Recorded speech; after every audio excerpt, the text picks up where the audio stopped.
بسم اللہ الرحمن الرحیم نحمدہ و نصلی علی رسولہ الکریم اما بعد علیکم بسنتی آقائے دو جہاں صلی اللہ علیہ وسلم کی مبارک سنتوں کو بیان کیا جا رہا ہے۔ کھانے کی سنتیں شروع کی تھیں جس میں سے 10 سنتیں عرض کر چکا ہوں۔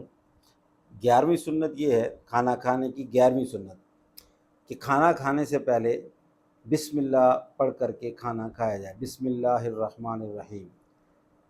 یا اگر 12ویں سنت یہ ہے کہ اگر شروع میں بسم اللہ پڑھنا بھول جائیں تو پھر سنت یہ ہے کہ درمیان میں پڑھنا چاہیے بسم اللہ اولہ و آخرہ، بسم اللہ اولہ و آخرہ۔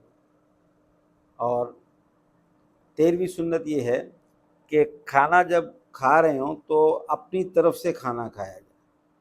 پلیٹ میں اگر سالن ہے یا چاول ہے یا کوئی بھی چیز ہے تو اپنی طرف سے کھانا کھانا چاہیے، یہ سنت ہے۔ 14ویں سنت یہ ہے کہ کھانے میں پھونک نہیں مارنی چاہیے۔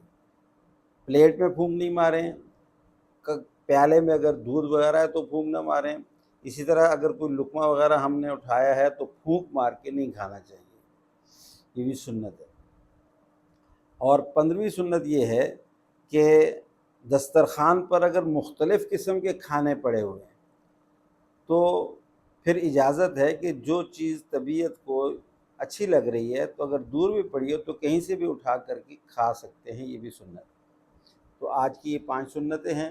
بسم اللہ پڑھ کر کے کھائیں، اگر بھول جائیں تو بسم اللہ اولہ و آخرہ پڑھیں، اور تیسری سنت یہ ہے کہ بسم اللہ اپنی طرف سے کھانا کھائیں، اور چوتھی سنت یہ ہے کہ کھانے میں پھونک نہ ماریں، اور 5ویں سنت یہ ہے کہ اگر دسترخوان پر مختلف چیزیں پڑی ہوئی ہوں تو دوسری طرف سے بھی کچھ چیز اٹھا کر کے کھا سکتے ہیں۔ تو سنتوں پر عمل کرنے کے اللہ تعالیٰ میں توفیق عطا فرمائے۔